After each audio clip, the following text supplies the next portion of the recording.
É necessário, em suma, sacrificar o eu ao amor, não importando o que isto possa custar-nos, e sempre nos custa.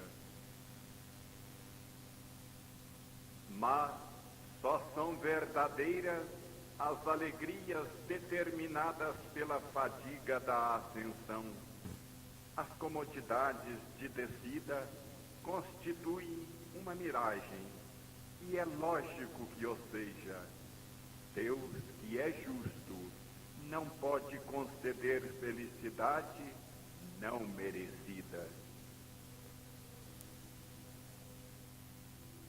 Queira ou não existe outro caminho que a vereda estreita e difícil para alcançar a verdadeira alegria. Odiai, mas sereis infelizes, porque o ódio é dor.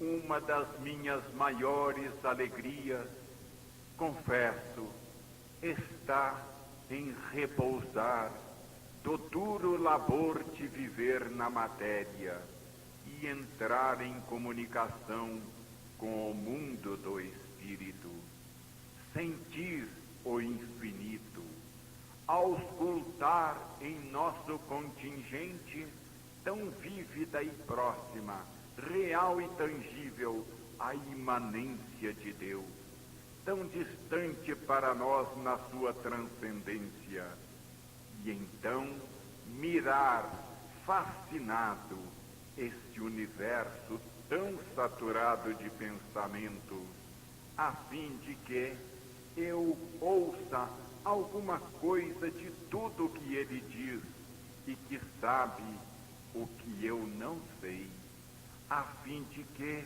me ensine a resolver tantos problemas que ele resolve a cada momento por vias que eu não sei compreender. Então, não posso deixar de ouvir a voz tonitruante de Deus, que fala da profundeza de todas as coisas.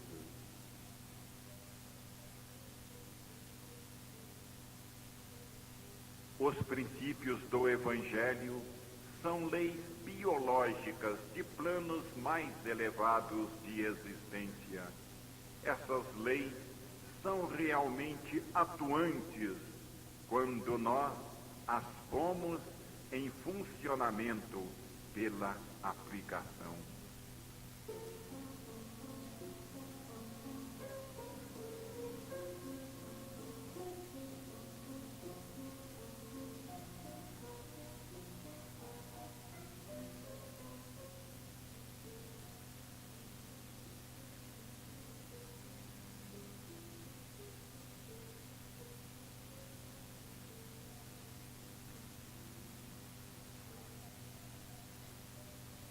Fortalecido pelos resultados experimentais por mim obtidos, não somente no campo moral, mas também no psicológico, quis expor nesses volumes estas novas realidades, para que o leitor as descobrisse depois a seu modo, de si e por si, como eu as descobri de mim e por mim.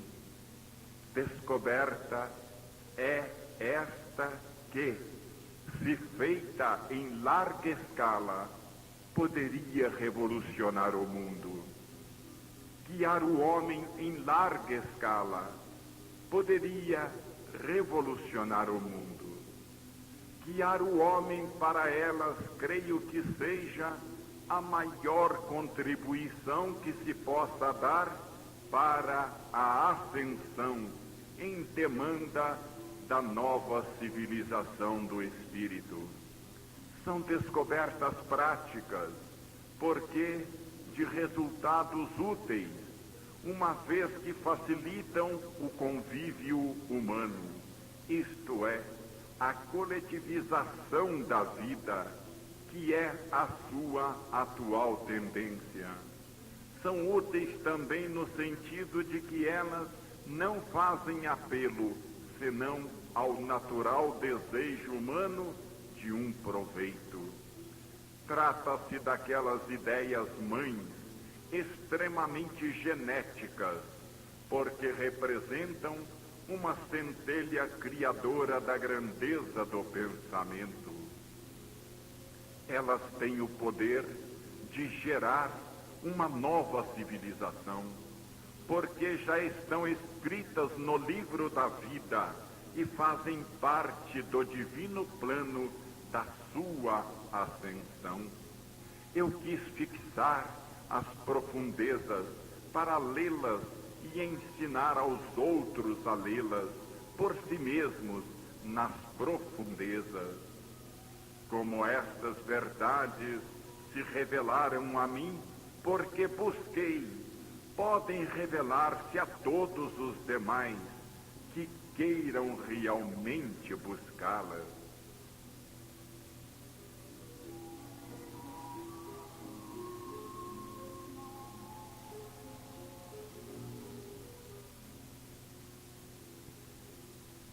Se o volume A Nova Civilização do Terceiro Milênio confirmou a grande síntese no plano moral e social, os volumes Problemas do Futuro e Ascensões Humanas a confirmam no plano psicológico e científico.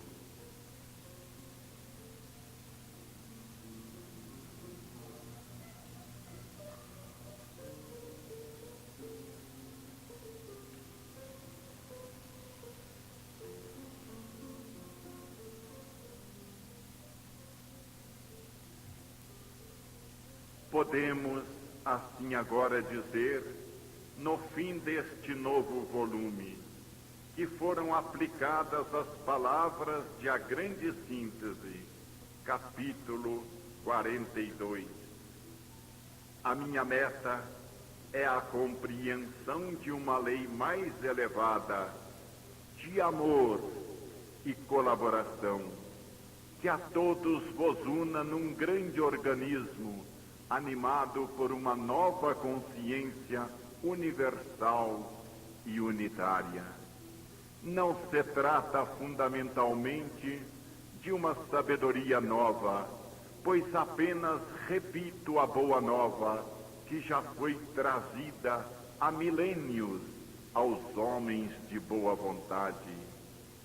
Repeti-la-ei toda idêntica na substância, mais ampliada para se ajustar ao campo mais vasto de vossa mente mais amadurecida, a fim de que finalmente vos abale, vos ilumine, vos salve. Eis o meu objetivo, a palavra eterna, a alimentação que satisfaz, a solução de todos os problemas. E chegarei ao Evangelho do Cristo pelas veredas da ciência. Isto é, chegarei ao Evangelho pelas mesmas sendas do materialismo, para fundir os dois pretensos inimigos, ciência e fé. Para vos demonstrar, não existe caminho que ao Evangelho não conduza, para impô-lo a todos os seres racionais, tornando-o obrigatório, como o é todo processo lógico. Ele é a nova lei super-humana, a superação biológica que a evolução da humanidade impõe neste momento histórico, em que está para surgir a civilização nova do terceiro milênio.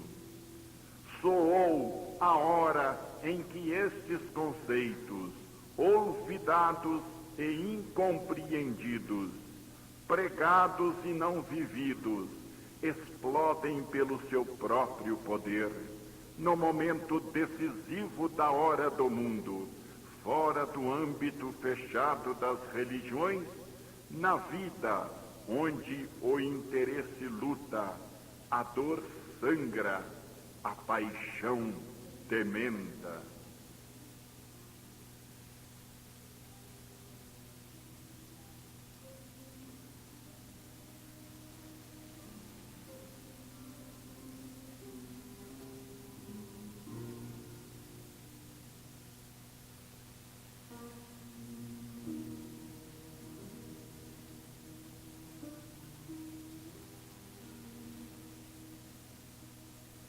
A grande síntese, cuja verdade desde há tantos anos estou controlando a cada instante na vida cotidiana do mundo físico e espiritual, e que cada experiência da vida confirma no plano prático como moral, lógico e científico.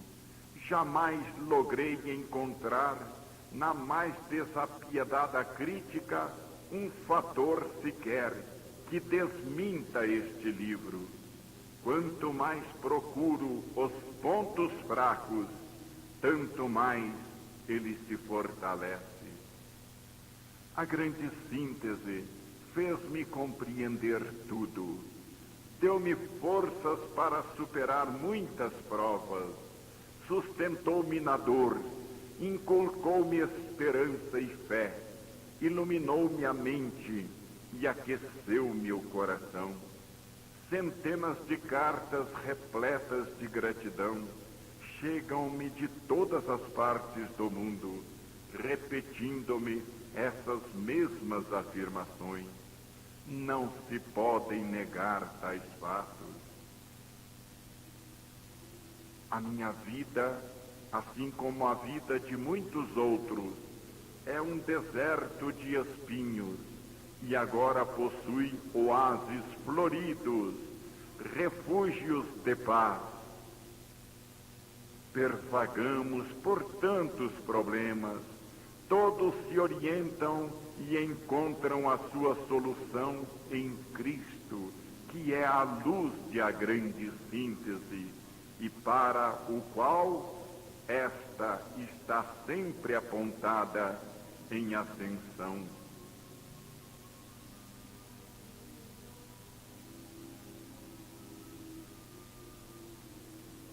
Se a grande síntese parece querer avançar por si mesma, devo supor que a força que a mantém não esteja em nada mais que no fato de que ela é segundo a lei e não contra esta, isto é, está conforme a verdade e não em erro.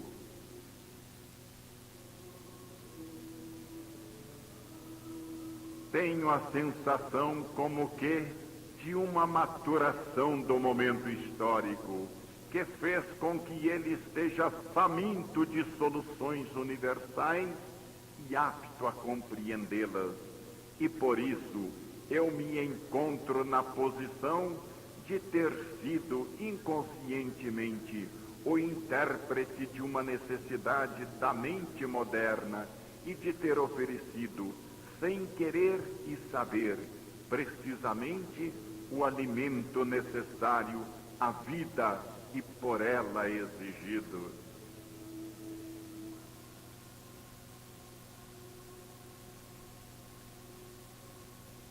A avalanche dos valores falsos postos em circulação em todos os campos está poluindo a atmosfera de todos. Quanto mais se difunde a injustiça, mais se tem fome de justiça. Tanto mais o ódio campeia, mais se tem sede de amor. Quanto mais a malvadez nos atormenta, tanto mais se valoriza a bondade. Nossos meios para difundir a obra não serão os meios dos homens, mas outros meios, publicidade e dinheiro, de nada valem. Eis aqui um alimento de verdades eternas, que nenhuma derrocada humana poderá destruir. Em nosso caso, tudo o que parece produção da inspiração de uma inteligência não humana deve também difundir-se por forças e meios que não são os dos homens. Sacrifício, desprendimento, martírio, eis o caminho do verdadeiro apóstolo de Cristo. Tudo que vem de Cristo parece estar impresso nesse método, que repudia os meios humanos.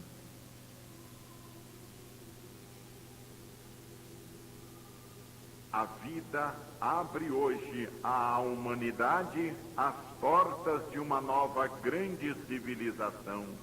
As tremendas consequências de uma recusa, que já não pode ser senão conscientemente querida, terão que fatalmente ser sofridas.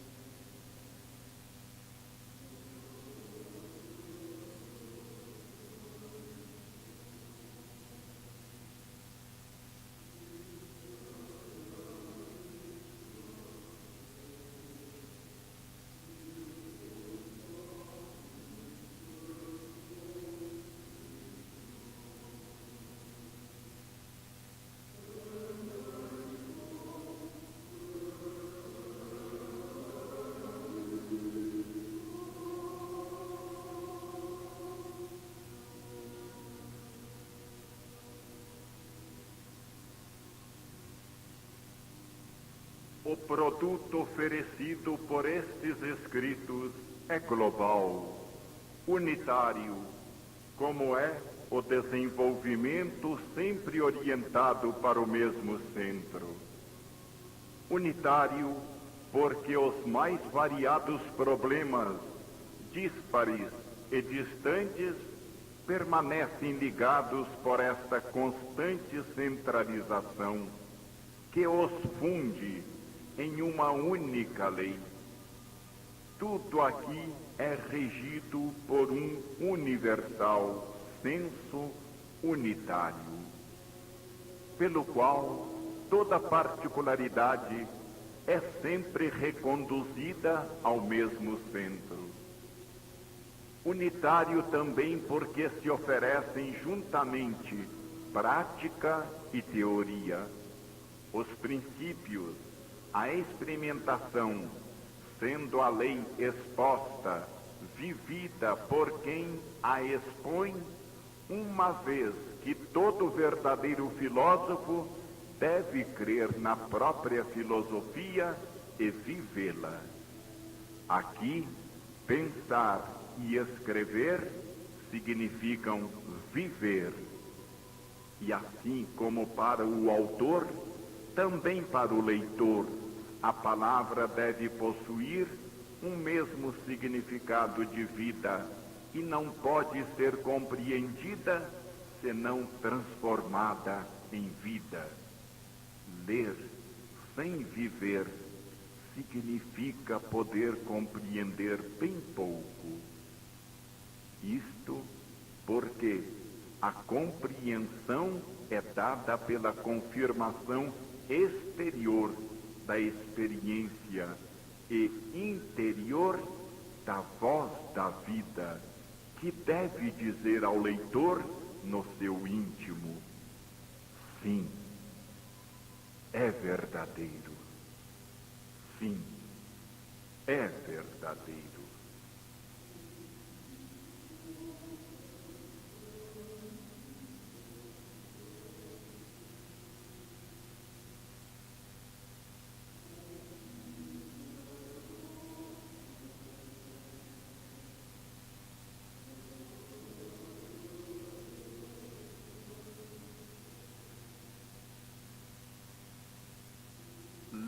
para compreender não significa aqui apenas uma penetração do pensamento, um árido processo racional, como é hábito no mundo cultural, mas significa compenetrar-se desde as profundezas, assimilar e viver os conceitos, fazer deles a própria vida para desenvolver em si uma maturação biológica, a mesma que eles produziram em quem os escreveu.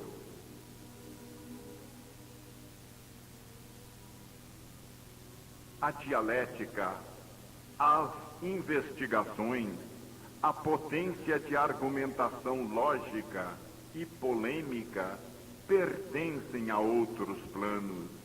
Aqui, a luta no sentido humano de supremacia, ainda que intelectual, é destituída de senso. O grau de evolução do indivíduo revela-se rapidamente pelo método. O involuído polemiza, o evoluído organiza. O primeiro é levado a afirmar-se dominando, o segundo construindo. Um é particular, egocêntrico, separatista. O outro é universal, harmônico, altruísta.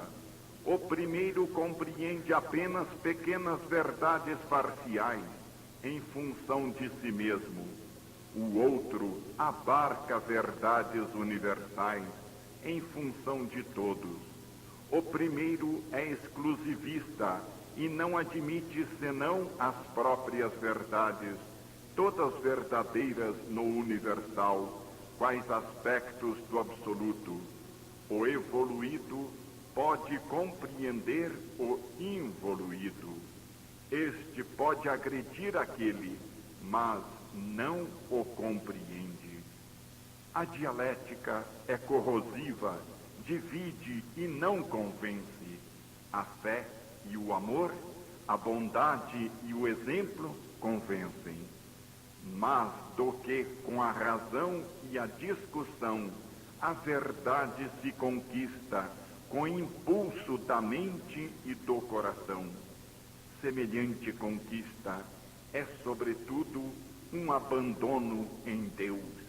Assim como nós não criamos a vida, mas se a vivemos é porque a vida vive em nós, assim também, se nós compreendemos, não é porque nós tenhamos criado e descoberto a verdade, mas é porque a verdade entrou em nós.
Chegamos assim ao termo deste novo labor. Eis uma nova série de experiências morais e materiais, vividas e realizadas nas vicissitudes cotidianas, alinhadas ao longo do caminho da vida.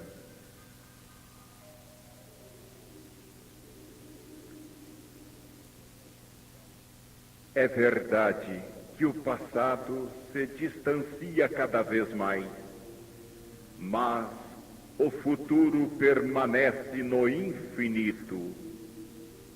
Olho com uma sensação de temor esse vertiginoso infinito que nos espera a todos.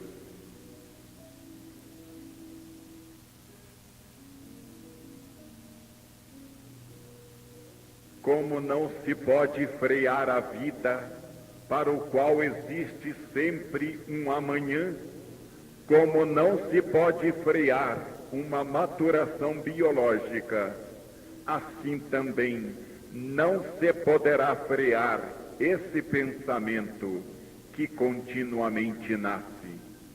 E ele continuará a nascer, assim como a vida continuará sempre a nascer em mim e em todos.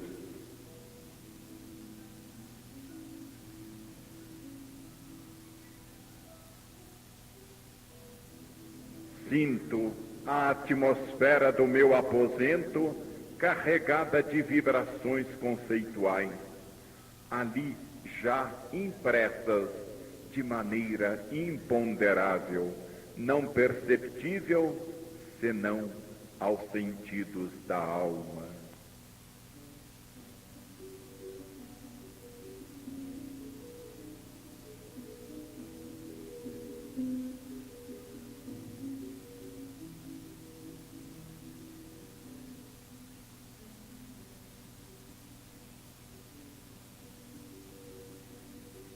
Nenhum dos meus escritos é produção minha pessoal ou criação da minha mente.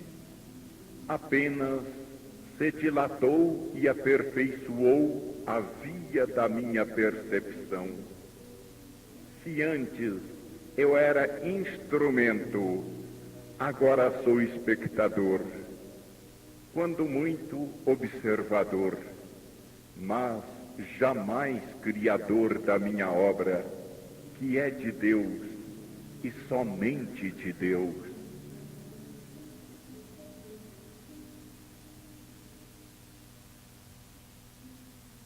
A vida é uma transformação e querer paralisá-la em uma existência separada, encerrando-se no próprio egoísmo conservador, ao invés de abrir-se em um altruísmo inovador, isolar-se na corrente, o ser acarreta punição com o estiolamento até a extinção.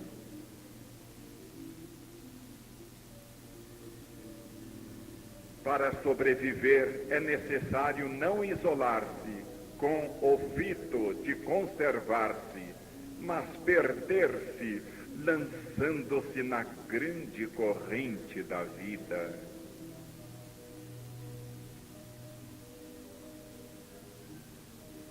Quem se coloca como centro, separa-se e morre.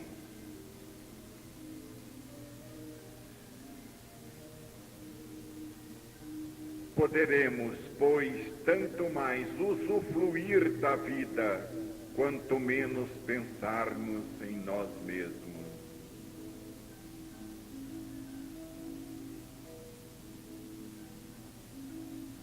O amor é a voz da vida total, que exige altruísmo para substituir em um eu mais vasto, do qual o ser vivente é uma célula e a sua vida um momento.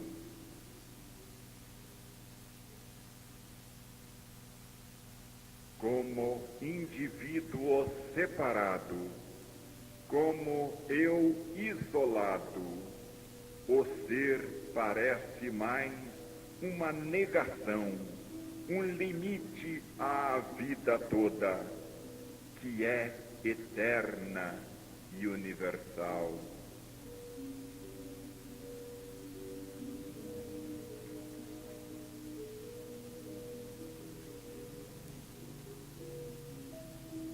Não se concebe mais o eu agressivo, que combate para vencer e esmagar, porque os outros se tornaram ele mesmo.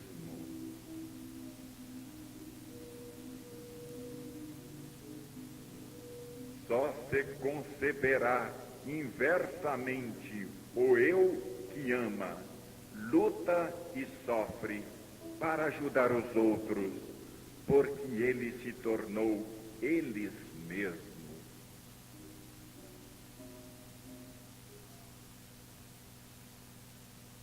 Tudo é biologicamente lógico. Então, a existência só pode ser missão.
Nos encontramos precisamente em uma noite que precede um novo dia, pois que na vida é exatamente a noite a preparação do dia. É a morte que anuncia o renascimento. É o mal, a destruição, o martírio que anunciam o bem, a construção, o espírito. Encontramo-nos no fundo do vale da onda histórica, que deve necessariamente depois reacender, como tornam a subir todas as ondas. Caminhamos para uma nova civilização do espírito, para a nova civilização do terceiro milênio.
Quem ler este livro, como o fez com todos os outros, por curiosidade ou por cultura, sem realmente pensar em revivê-lo, perde o tempo. A leitura aqui consiste em assimilar e em aplicar. Ela se completa na maceração, aperfeiçoa-se na maturação e conclui-se na catarse e na sublimação.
A ciência e a lógica que nos permitiram chegar a estes princípios nos guiarão em suas importantes aplicações.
nos encontramos precisamente em uma noite que precede um novo dia, pois que na vida é exatamente a noite a preparação do dia, é a morte que anuncia o renascimento, é o mal, a destruição, o martírio que anunciam o bem, a construção, o espírito.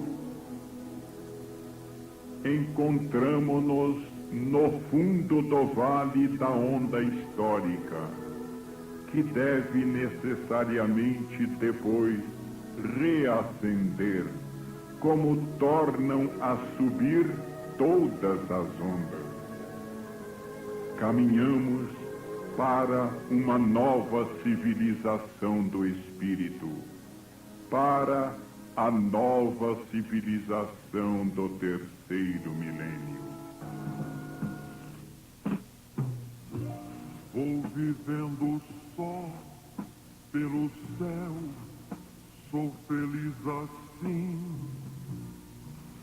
solitário, sei dormir no ar e sonhar no ar, todo o céu é meu.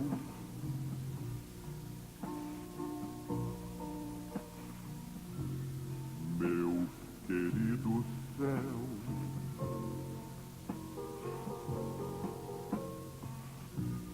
sobre o azul do mar,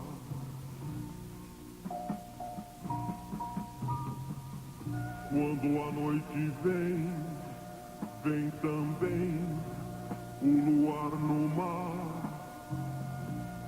prateando, noite de pensar, noite de sonhar, raios de luar,